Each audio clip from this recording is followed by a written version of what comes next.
오늘 우리에게 주시는 하나님의 말씀은 구약성경 1030쪽입니다. 프린트 조금 미스프린트 나왔습니다. 구약성경 1030쪽 1030 이사야 50장입니다. 이사야 50장 우리 4절부터 9절까지 한 절씩 교독하겠습니다.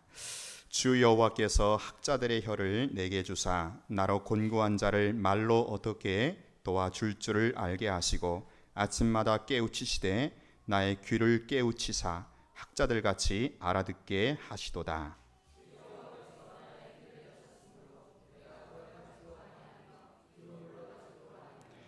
나를 때리는 자들에게 내 등을 맡기며 나의 수염을 뽑는 자들에게 나의 뺨을 맡기며 모욕과 침뱉음을 당하여도 내 얼굴을 가리지 아니하였느니라.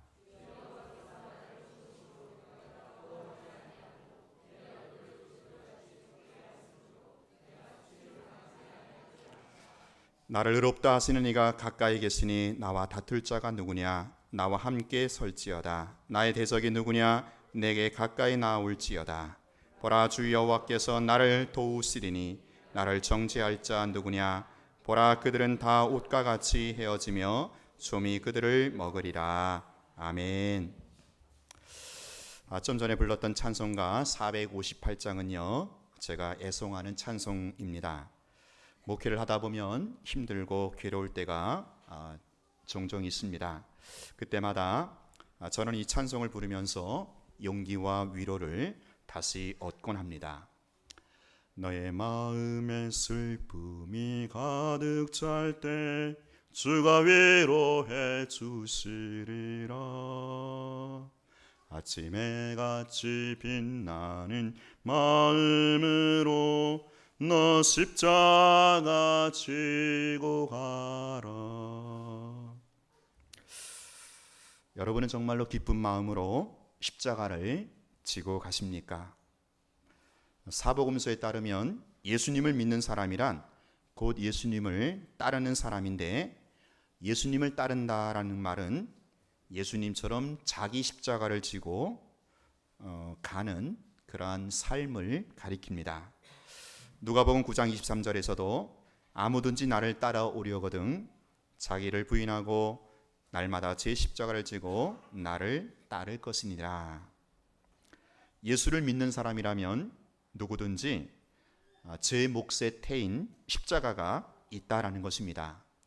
그래서 찬송가 339장은 이렇게 노래하지요. 내 주님 주신 십자가 우리는 안 질까? 네게 나 있는 십자가 내게도 있도다. 여러분의 몫의 태인 십자가는 무엇입니까? 여러분이 평생 짊어지고 가야 할 십자가는 어떤 것입니까? 어떤 분은요, 왼수 같은 남편이 십자가인 사람도 있더라고요. 제가 아는 어떤 부인은요, 남편이 얼마나 속을 새기는지 차라리 남편이 바람이라도 나서 딴 살림이라도 차렸으면 좋겠다, 그 정도더라고요. 어떤 사람은요, 자식이, 그놈의 자식이 뭔지 평생 십자가인 사람이 있습니다. 그놈의 자식 때문에 얼마나 인생이 고달픈지 정말로 무자식이 상팔자다, 그런 말이 부러울 정도라고 합니다. 꼭 속썩이는 인간이 아닐지라도 다른 형태로 주어지는 십자가도 있습니다. 바로 예수를 믿는 자로서, 또 교회에 다니는 성도로서 사명과 직분에 관한 것입니다. 내게 주신 직분, 내가 감당해야 할 사명, 이것이 바로 십자가가 아니겠습니까? 이거 누구에게도 미룰 수가 없고요, 피할 수도 없습니다. 운명처럼 내가 짊어지고 가야 합니다. 내 몫의 태인 십자가입니다. 오늘 우리가 읽은 본문은 이사야 중에서도 보석과 같이 빛나는 이른바 종의 노래라고 해서 장차 오실 메시아 예수 그리스도에 관한 예언입니다. 이 이사야는 예수님이 오시기 약 700년 전에 활동한 선지자지요. 앞으로 오실 메시아가 고난받는 종으로 오신다라는 것이 이사야서의 주된 메시지입니다. 특별히 메시아가 받는 고난은 우리가 생각하는 것 그 이상의 수치이고 모욕으로 주어진다라는 겁니다. 오늘 본문 6절에도 보면 나를 때리는 자들에게 내 등을 맡기며 나의 수염을 뽑는 자들에게 나의 뺨을 맡기며 모욕과 침뱉음을 당하여도 내 얼굴을 가리지 아니하였느니라. 이 예언대로 예수님이 이 땅에 오셔서 뺨을 맞으며 침뱉음을 당하셨습니다. 이것은 엄청난 수치이고 모욕인 것입니다. 왜냐하면 하나님의 아들로 오신 예수님은요, 전혀 그럴 대우를 받을 분이 전혀 아니거든요. 여러분, 마땅히 모욕당할 사람이 수치당하는 것, 그거요, 그런 대로 참을 만합니다. 그러나 도저히 모욕당해서는 안 되는 분이 그러한 처사를 받는다는 것, 그것 자체가 엄청난 모욕이고 수치가 된다라는 것입니다. 천지 만물을 창조하시고 인생의 역사를 주관하시는 성자 하나님이 피조물에게, 그것도 의로우시고 거룩하신 그분이 더럽고 추한 죄인에게 수염이 뽑히고요, 뺨을 맞으시며 침뱉음을 당하신다라는 것, 이건 실로 아무리 예수님이라 할지라도 감당하기 어려운 십자가였습니다. 오죽하면 예수님도 이 잔을 내게서 지나가게 해달라 그렇게 하실 정도였습니까? 제가 예전 교회만 예를 드는데 아직 우리 교회 경력이 짧아서 그래요. 예전 교회에서 제가 이제 설교하고 내려왔는데 글쎄 새파랗게 젊은 그 교육전도사, 아마 신학기 1학년인가 2학년쯤 됐을 것 같아요. 그 친구가 그래요. 저한테 아이고 목사님 설교 신학적으로 문제 있는 것 같은데요. 그러더라고요. 제가 어떻겠습니까? 기분이 굉장히 상하더라고요. 지가 알면 얼마나 안다고. 짬밥이 어딘데. 이제 신학기 1, 2학년 한창 뜨거웠겠죠. 자, 그런데요, 오늘 예수님께서 그 부끄럽고 모욕적인 십자가를 어떻게 지셨습니까? 도살장에 끌려가는 소처럼 마지못해서 십자가를 지고 가셨습니까? 아닙니다. 우리 예수님 그분은요, 당당하게 십자가를 맞이하셨습니다. 회피한 것이 아니라 오히려 십자가를 환영할 정도라고 할 수 있을 정도로, 당신을 때리시고 당신에게 달려드는 자들에게 그냥 기꺼이 등을 맡기셨습니다. 수염을 뽑으려는 자들에게 뺨을 들이대셨습니다. 예수님은 자원하는 마음으로 십자가를 감당하셨던 것입니다. 기꺼이 십자가를 지신 것입니다. 자, 그러면 우리 예수님 이렇게 부끄럽고 모욕적인 이 십자가를 자진해서 능동적으로 감당할 수 있었던 비결이 과연 무엇일까요? 하나님의 아들이니까 당연한 것일까요? 오늘 본문 7절과 9절에 보면 두 번이나 이런 말씀이 나오죠. 주 여호와께서 나를 도와주셨다. 그렇습니다. 하나님이 도와주셨기에 그분은 가능했던 것입니다. 아무리 예수님이라 할지라도 하나님의 도우심이 없었다면 그 모진 십자가, 그 억울한 십자가를 감당하지 못했을 것입니다. 사랑하는 여러분, 오늘 우리도 마찬가지지요. 하나님이 도와주셔야 내가 십자가를 칠 수가 있는 것입니다. 하나님의 도우심이 없이는 여러분 한 걸음도 십자가를 치고 갈 수가 없어요. 여러분, 하나님이 도와주셔서 내 몫에 태인 십자가 여러분 능히 감당할 수 있기를 바랍니다. 하나님이 도와주심으로 이 남편이라는 십자가, 이 자식이라는 십자가 여러분 넉넉하게 지고 감당해 나갈 수 있기를 바랍니다. 하나님이 도우시는 손길로 여러분에게 주어진 사명과 직분, 이 십자가도 여러분 거뜬하게 감당할 수 있기를 바랍니다. 자, 그러면 하나님의 돕는 손길이 우리에게 어떻게 나타나는가 하는 이 실제적인 문제입니다. 여러분, 하나님이 도와주신 손길이 어떻게 우리에게 미치고 있습니까? 오늘 본문 4절 5절에서는 이렇게 말하고 있습니다. 우리 같이 한번 읽어보겠습니다. 시작. 주 여호와께서 학자들의 혀를 내게 주사 나로 곤고한 자를 말로 어떻게 도와줄 줄을 알게 하시고 아침마다 깨우치시되 나의 귀를 깨우치사 학자들같이 알아듣게 하시도다. 주 여호와께서 나의 귀를 여섰으므로 내가 거역하지도 아니하며 뒤로 물러가지도 아니하며. 아멘. 하나님께서 예수님에게 학자의 혀와 귀를 주심으로 도와주셨다라는 것입니다. 특별히 학자의 귀를 열어주셨기에 당신에게 놓인 그 십자가의 길을 회피하지 않고 감당할 수 있었다라는 것입니다. 자, 그러면 학자의 귀를 열어주셨다라는 이 말이 도대체 무슨 도움이 된다는 말입니까? 아침마다 귀를 깨우쳐서 학자같이 알아듣게 하는 것이 과연 어떤 도움이 되고 있습니까? 여러분, 우리가 이 사실을 알아야 합니다. 뭔가 하면 우리에게 이 십자가 자체가 사실은 그렇게 커다란 고역은 아니다라는 것입니다.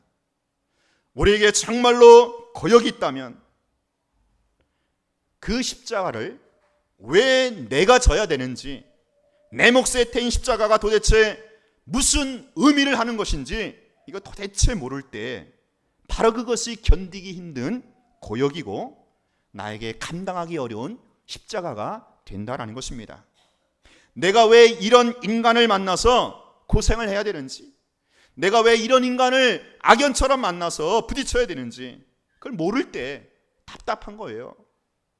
자, 그런데요, 어떤 십자가가, 그 십자가가 왜 나에게 주어졌는지, 이 십자가를 통하여 나에게 어떤 말씀을 하시는지를 깨닫게 된다면 어떤 십자가라도 능히 감당할 수 있다라는 것입니다.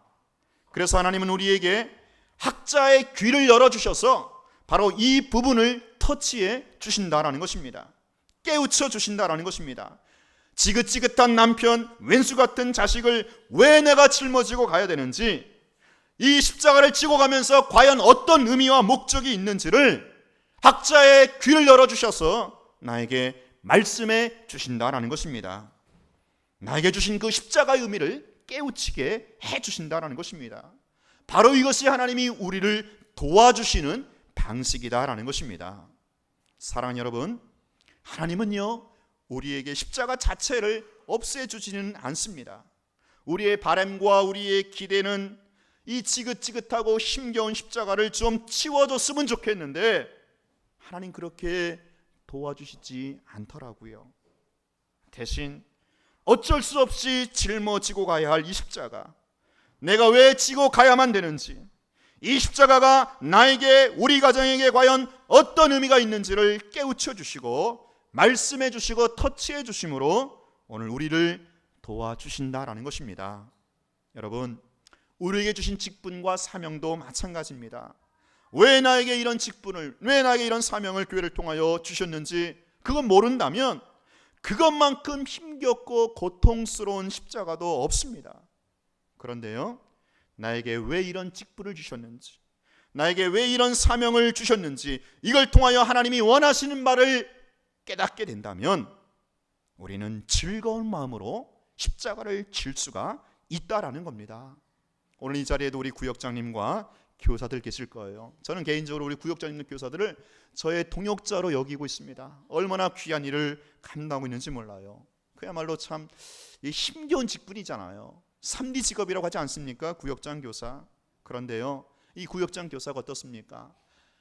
여러분의 말 한마디로 곤고한 영혼을 여러분의 말로 도와줄 수가 있다라는 것입니다. 여러분, 이게 교사고 이게 구역장 아니겠어요? 얼마나 영광스러운 직분인지 몰라요. 오늘 나에게 학자의 혀를 주사 나로 하여금 말로 곤고한 자를 어떻게 도울지를 알게 하시는도다.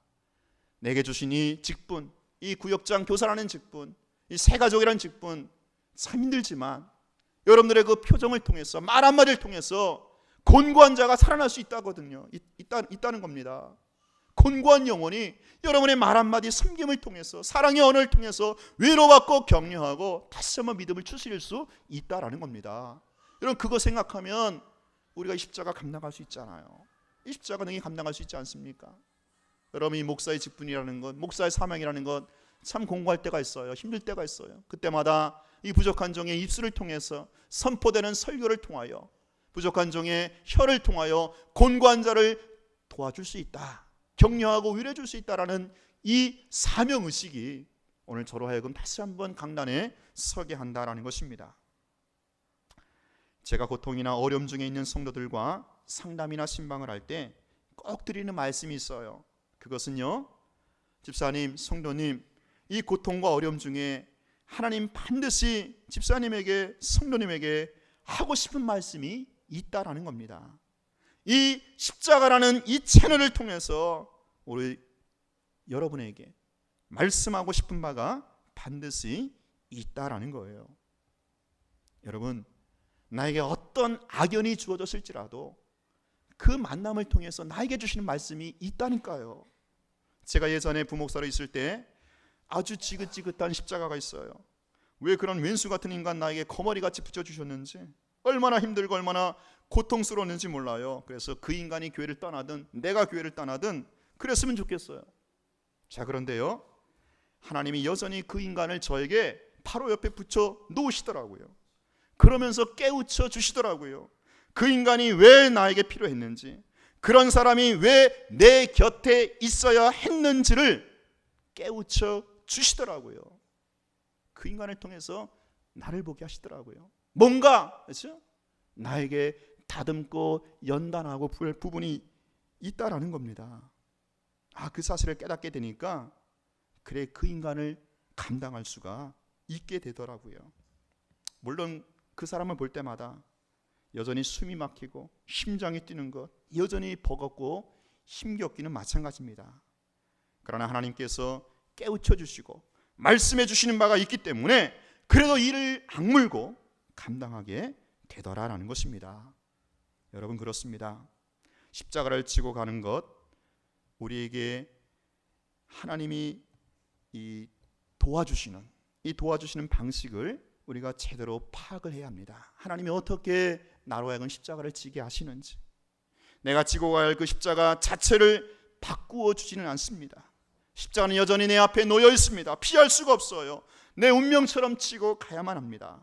대신에 우리에게 학자의 귀를 열어주셔서 깨우쳐 주심으로 하나님이 우리를 도와주시고 십자가를 지게 하신다라는 것입니다. 그러므로 우리에게 관건이 있다면 학자의 귀가 열리는 것입니다. 성령의 음성이 들리는 것입니다. 하나님의 말씀이 여러분의 귓전을 울리는 것입니다. 그래서 십자가를 감당하기에 앞서 우리에게 더 시급한 우선순위가 있다면, 여러분, 아침마다 새벽마다 성령의 음성을 듣고 깨우치는 것입니다. 사명과 직분을 감당하기에 앞서 반드시 우선순위가 되어야 할 것은 내가 날마다 주님을 대면하고 주님의 음성을 듣는 것입니다. 주의 말씀에 귀를 기울이는 것입니다. 아침마다 깨우쳐 주는 바가 없다면, 새벽마다 주님을 만나지 못한다면 나에게 주신 사명 직분, 그야말로 고역이고요, 감당하기 어려운 십자가, 천덕꾸러기 십자가가 될 뿐입니다. 주님으로부터 들리는 음성이 없다면, 성령께서 깨닫게 하시는 은혜가 없다면 이 왼수 같은 인간 때문에 그야말로 죽을 맛입니다. 살 맛이 안 나지요. 그러므로 학자의 귀가 열려야만 합니다. 성령의 음성을 들어야만 합니다. 깨우치는 바가 있어야만 됩니다. 그래야만 내 몫의 태인 십자가 내가 능히 지고 따라갈 수가 있다라는 것입니다. 자, 그러면 학자의 귀가 열리려면 어떻게 해야 될까요? 여러분, 아침마다 깨닫기 위해서, 아침마다 성령의 음성을 듣기 위해서 어떤 노하우라도 있을까요? 예, 있습니다. 제가 두 가지를 말씀드리겠습니다. 첫째는 학자의 귀를 가져야 된다는 것입니다. 자, 혹시 여러분 중에 이 처음부터 학자라는 말에 어떤 부담이나 어떤 그 괴리감이 있는 분이 계실지 모르겠어요. 나는 학자와 거리가 먼 사람이야. 나는 가방끈이 짧은 사람이야. 그러나 여러분, 걱정하지 마십시오. 오늘 이 히브리어 원문에 학자라는 말은 원문에 보면 학습하는 자를 말합니다. 무슨 자라고요? 학습하는 자. 그러니까 교수나 박사를 말하는 것이 아니라 오히려 학습하는 자, 배우는 학생을 뜻합니다. 여러분 각주를 보세요. 그 밑에 각주 보면 뭐라고 되어 있어요? 제자들, 가르침을 받은 자들. 이게 학자라는 거예요. 박사, 교수가 아니라 배우는 사람, 학습하는 자가 성경이 말하는 학자다라는 것입니다. 자, 그래서 우리가요, 이 학자의 귀를 갖기 위해서는 내가 이 배우고자 하는, 내가 좀 학습하고자 하는 자세가 여러분 필요하다라는 거예요. 여러분 누가 모범 학생입니까? 누가 칭찬받는 학생인지 아십니까? 그래도 배우려고 힘쓰는 자, 그래도 학습하려고 좀이라도 배우려고 노력하는 자, 바로 이런 자가 칭찬받는 학생 아니겠어요? 마찬가지로 누가 하나님의 말씀을 잘 들을 수 있는 학자의 귀가 있는 자입니까? 누가 성령의 음성을 깨달을 수 있나요? 부지런히 하나님의 말씀을 힘써 배우려고 애쓰는 사람이다라는 것입니다. 특별히 자신의 무지와 부족함을 알기 때문에 내가 겸손하게 한 말씀이라도 더 배우려고 노력하는 자를 말합니다. 여러분, 우리가 왜 하나님의 음성을 듣지 못하는지 아십니까? 왜 우리가 깨닫지 못하는지 아십니까? 그것은 사실 내 자신의 무지와 부족함에 대하여 철저하게 인식하지 못하기 때문입니다. 자신의 영적 무식함에 대하여 심각함이 별로 없어요. 그래서 도무지 배우려고 하지들 않아요. 그런데 여러분 이거 아십니까? 오늘 여러분이 10년, 20년 신앙생활을 하시면서 지금까지 여러분이 알고 있는 바 성경 지식이요, 그야말로 빙산의 일각이라는 것입니다. 세 발의 피라는 것입니다. 제가 신학교 다닐 때 우리 박희천 교수님이 계셨습니다. 이분은 한국에서 성경을 가장 많이 읽으신 분이에요. 약 1000독 이상을 하신 분이십니다. 그런데 그분이 하신 말씀이 늘 이래요. 당신이 성경을 그렇게 많이 읽었는데도 지금도 이 성경을 볼 때마다 성경이라는 이 거대한 태산이 있다면 당신은 이제야 그 태산의 한 모퉁이를 긁적한 정도라는 것입니다. 여러분, 성경을 1000독하신 분이 이 정도라면 오늘 우리가 알고 있는 이 성경 지식이 얼마나 초라한 지식인지 몰라요. 티끌에 불과하여 빙산의 일각에 불과합니다. 그렇다면 정말로 우리 자신의 무지몽매함과 부족함을 철저히 깨닫고 힘써 배우고자 하는, 학습하려는 이 자세가 있어야 되지 않겠습니까? 사랑하는 여러분, 하나님 말씀을 부지런히 배우려고 애쓰십시오. 노력하십시오. 힘써 학습하려는 겸손함을 가지십시오. 그리하면 주의 음성이 들려질 것입니다. 그리하면 성령께서 가르치시는 바를 깨닫게 될 것입니다. 그래서 우리 교회가 이제 앞으로 후반기를 맞이해서 1:1 말씀 사역을 하고자 합니다.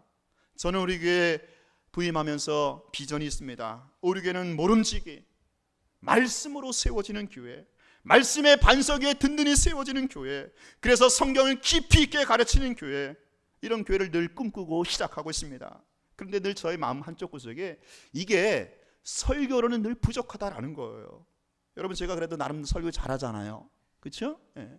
잘하는데도 이 설교만으로 이게 부족한 거예요. 제가 보기에 설교만으로 말씀으로 세우고 말씀으로 이렇게 좀 뭔가 집을 세워나가는 데 있어서 늘 부족해요. 왜냐하면 설교는 대중사역이에요. 대중사역. 이 설교가 갖고는 한계가 있더라고요. 그래서 뭔가 그렇죠? 보다 구체적인 실제적인 말씀 사역이 필요한데, 그래서 우리가 이제 화요 성경 공부도 시작하고 있습니다. 이제 추석 끝나고 시작할 텐데 이 화요 성경 공부도 가만히 보니까 많이들 참석하셔요. 거의 뭐 오전 반, 반반 합쳐서 거의 20명 가까이 되니까 15명, 15명, 15명, 20명 가까이 20명 정도 되는데 우리 교회 인원으로 보면 많이 참석하시는 거예요. 근데도 그 정도만 참석하신다라는 거죠. 많이 참석하는데도. 왜 그렇습니까? 이게 뭐냐면은 이 시간이 안 맞는 거예요. 참석하고 싶어도 직장에 나가야죠. 밤늦게 또 피곤하죠. 그래서 제가 생각할 때 뭔가 말씀 사역을 하고 싶은데 이게 시간적으로 안 맞는 그 핸디캡을 그래도 돌파할 수 있는 이 매뉴얼이 있습니다. 그게 바로 1대1 사역이다라는 1대1은 뭡니까? 1대1로 만나는 거예요. 두 사람만 시간만 맞으면 되는 거예요. 두 사람만 시간만 맞고 장소만 되면은 일주일에 한 번씩 시간 내서 말씀으로 만날 수 있잖아요. 그거 못 하겠어요? 어떤 공식적인 모임에는 참석 못 할 수도 있잖아요. 근데 1대1 사역은 두 사람만 합의하면 되는 겁니다. 여러분, 우리 교회는요, 초대교회를 지향하고자 합니다. 초대교회 어떤지 아세요? 초대교회는 두 부류가 있다 그랬죠? 가르치든지 배우든지. 누구든지 이 두 부류에 다 속하게 돼 있어요. 이게 초대교회입니다. 근데 이 초대교회의 영성이, 초대교회의 어떤 이 말씀의 문화가 지금 많이 약화됐죠. 일부만 가르치고 일부만 배우는 그런 조금 기형적인 현대교회 모습을 띠고 있습니다. 우리 교회가, 아니 한국교회가 다시 초대교회로 돌아가야 되는데 곧 말씀으로 돌아가는 겁니다. 누구든지 가르치든지 배우든지 둘 중에 한 명 다 들어가셔야 합니다. 그래서 여러분들 이제 앞으로 1대1 사역을 좀 배우시고, 배우신 대로 또 뭐예요? 가르치셔야 돼요. 배우는 것만 끝나면은 그게 자기화가 안 돼요. 믿음의 뿌리를 내릴 수가 없어요. 여러분, 가장 귀한 그죠? 배움은 뭔지 아세요? 가르치는 거예요. 가르치는 거. 내가 배운 대로 그대로 또 다른 사람을 만나서 가르치면 그 가르침이 내게 되는 겁니다. 말씀으로 반석 가운데 견고히 서게 된다는 것입니다. 그래서 앞으로 우리 교회 교인들 다 모두가 1대1 사역에 좀 동참을 해서 누구든지 말씀을 배우고 또 내가 배운 말씀을 가지고 기도하면서 누구를 좀, 그렇죠? 찍어서 그분에게 또 말씀을 또 가르치는, 두 분만 시간 맞으면 되니까 여러분 그거 한번 해보세요. 그럼 우리 교회가 정말 눈에 보이지 않는 영적 근육이 형성이 됩니다. 말씀으로 든든히 세워지게 됩니다. 그래서 웬만한 일에 흔들리지가 않아요. 웬만한 일에, 그렇죠? 일이 일비하지 않습니다. 왜요? 말씀이 들려지니까. 아침마다 학자의 귀가 열려서 깨우치니까 어떤 십자가라도 감당할 수가 있게 된다는 것입니다. 우리가요, 말씀을 잘 배우고 말씀을 잘 가르치면 여러분 어떤 시험도 이길 수가 있어요. 시험이 없다는 게 아니라 어떤 시험과 어떤 십자가라도 능히 감당할 수 있고 이길 수가 있다라는 겁니다. 앞으로 저는 그런 교회를 꿈꾸면서 우리와 여러분과 함께 이 귀한 사역, 말씀 사역을 이루어갈 수 있기를 바랍니다. 기대합니다. 왜요? 그래야만, 그래서 내가 어떤 십자가라도 감당할 수 있기 때문에 그렇습니다. 한 가지 덧붙여서 제가 가르침 차원에서 한 가지 말씀을 드릴게요. 이번 주가 추석 연휴고, 그래서 광고에 약간 희미하게 나왔는데 추석 연휴 기간에 수요 기도회와 새벽 기도회는 이렇게 집에서 가정에서 자유로이 드리도록 하겠습니다. 혹시 여러분 중에서 왜 그러느냐 속으로 말하고 싶은 분도 있을지 모르겠는데 추석 연휴니까 집에 가서 또 식구들, 또 친척들에게 잘 섬기는 차원에서, 이것도 하나의 전도 차원이거든요. 예, 그런 차원에서 여러분들이 양해해 주시고 딴 때 많이 나오세요. 딴 때 많이 나오시고 이번 수요 기도회와 새벽 기도회는 가정에서 자유로 하신다라는 것, 그 취지를 바로 하셨으면 좋겠다라는 차원에서 제가 가르침의 차원에서 잠시 말씀을 드립니다. 여러분, 하나님의 말씀을 잘 들어야 합니다. 말씀을 잘 배우고 또 가르쳐서 내 몫에 타인 십자가 어떤 것이라도 능히 감당할 수 있는 전천후 신앙인이 되시기를 주님의 이름으로 축원합니다. 두 번째로 학자의 귀가 열리기 위해서 무엇보다도 하나님의 말씀, 그렇죠? 이 말씀하시는 그 하나님 여호와 그분을 사랑하기에 힘써야 한다라는 거예요. 어린아이의 어눌하고 희미한 음성을 누가 가장 잘 알아듣는지 아십니까? 그 아이의 누구예요? 엄마죠. 왜 그렇습니까? 엄마는 아기를 누구보다도 사랑하기 때문에 그 아기가 뭐라고 짓거려도 엄마는 다 알아듣는 것입니다. 사랑만 있다면 개처럼 말해도 정승처럼 알아차리는 것입니다. 오늘 우리가 하나님 말씀을 또렷이 들으려면 또 말씀하시는 그분, 하나님 그분을 누구보다도 열심히 사랑해야 합니다. 사랑하면 들리게끔 되어 있습니다. 내가 사랑하는 사람은요, 그 사람 표정만 봐도 알아차립니다. 기가 막히게 알아듣습니다. 우리가 성경을 봐도 깨닫지 못하고 설교를 들어도 그렇게 좀 은혜되지 못하는 이유는 사실 우리 안에 주님에 대한 사랑이 결여되었기 때문입니다. 사랑이 없으면요, 아무리 확성기를 가지고 떠들어도 안 들리는 거예요. 관심이 없기 때문이지요. 뭐라고 하는지 나하고 상관이 없기 때문입니다. 그러므로 우리에게 시급한 것이 있다면 오늘 내 속에 주님 사랑이 회복되는 것입니다. 주님 사랑에 그 불이 붙어야만 말씀이 들려지고요, 그래야만 성령에 깨우치는 바가 있다라는 것입니다. 사랑하는 사람만이 그 음성을 들을 수 있기 때문입니다. 사랑하는 성도 여러분, 오늘 아침에 우리 이렇게 기도했으면 좋겠어요. 하나님이여, 나에게도 학자의 귀를 열어주시옵소서.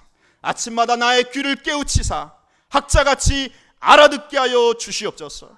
내가 깨닫는 것이 없다면, 들리는 음성이 없다면 내게 주어진 십자가, 내 몫에 태인 십자가, 내가 도저히 감당할 길이 없습니다. 주여, 내가 이 십자가를 왜 져야 되는지를 깨닫게 하여 주옵소서. 날마다 듣게 하여 주옵소서. 이 십자가를 능히 감당함으로 하나님의 뜻하신 바가 무엇인지를 아버지 나에게 가르쳐 주시고 보여 주시옵소서.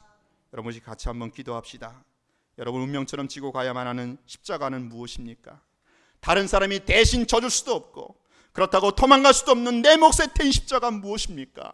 여러분, 남편 때문에 속상합니까? 자식 때문에 속이 시커멓게 되었습니까? 그렇다고 남편과 자식을 버릴 수는 없지 않습니까? 천상 내가 지고 가야 할 무거운 짐이 아니겠습니까?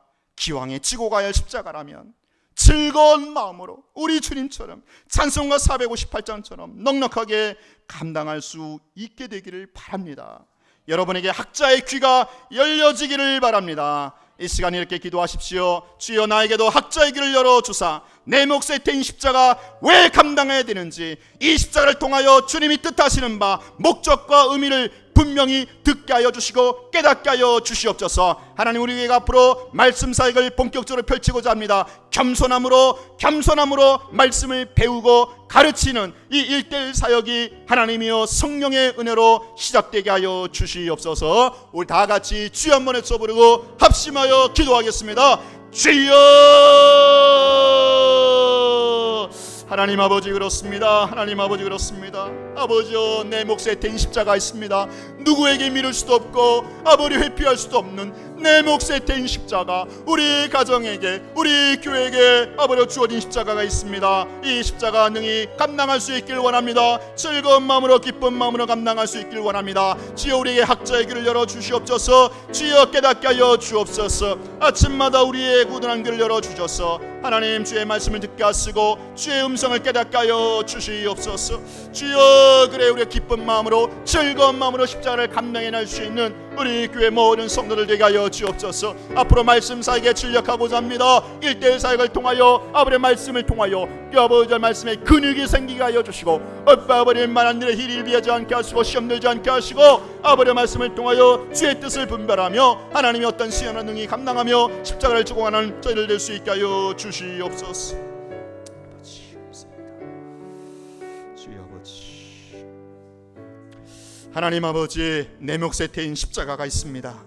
때론 왼수 같은 남편이 십자가이고 석세기는 자식이 십자가일 수 있습니다. 내가 감당해야 할 이 무거운 사명과 직분이라는 십자가가 있습니다. 이 모든 십자가 하나님, 우리 예수님처럼 기쁨과 즐거움으로 넉넉하게 감당할 수 있도록 주여 우리를 도와주시옵소서. 학자의 귀를 열어주시사 우리로 하여금 깨닫는 바가 날마다 있게 하여 주시옵소서. 우리가 겸손함으로 주의 말씀을 배우겠습니다. 그리고 가르치겠습니다.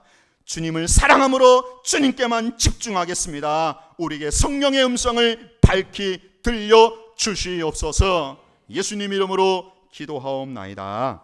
아멘.